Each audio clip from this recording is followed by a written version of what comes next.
Hello. आएंगे phone में करल तो काहे नहीं उठावा नहीं गे। अरे घरे में हमार भैया हले न रे। बहन के भैया आले कि तोर सैया आले गे। अरे झूठ नहीं बोले हियो, सच कहे हियो। अच्छा रो करल यो बोल बिगैया के पुना पर तो तोरा हम बतावे हियो।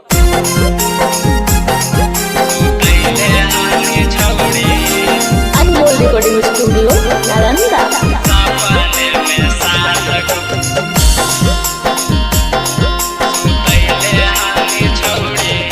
रातिया में तोरे सपना देखा ही यौ छौड़ी। रातिया में तोरे सपना देखा ही यौ छौड़ी।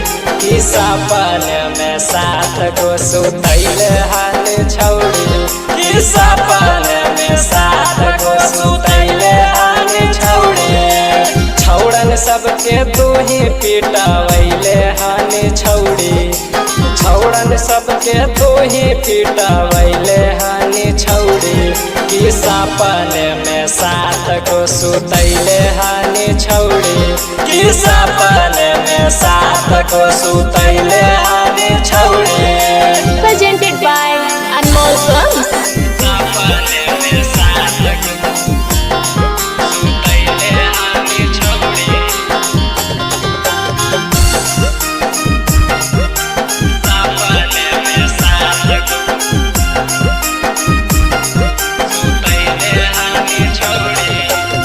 छोटे उमरिया में होई गेलौ नाम गे।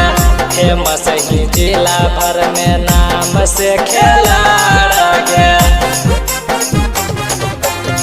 छोटे उमरिया में होई गेलौ नाम गे। फेमस ही जिला भर में नाम से खेला गे। ऊपर नीचे सभे के सुतैले हानि छौड़ी। ऊपर नीचे सभे के सुतैले हानि छौड़ी। कि सपन में साथ गो सुतैले हानि छौड़ी। कि सपन में साथ गो सुतैले हानि छौड़ी। सपन में साथ गो सुतैले हानि छौड़ी। सपन में साथ गो सुतैले हानि छौड़ी। तोरा पर मारा हालौ छौड़ी तोरे यारा गे। ले ले हालौ गोरा छौड़ी राइटर रौशनमा गे। तोरा पर मारा हालौ छौड़ी तोरे यारा गे। ले ले हालौ गोरा छौड़ी राइटर रौशनमा गे।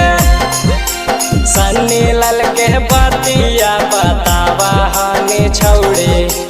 पंकज सानू के बतिया बतावा हानि छौड़ी। कि सपन में साथ को सुतैले हानि छौड़ी। कि सपन में साथ को सुतैले हानि छौड़ी। अनमोल रिकॉर्डिंग स्टूडियो।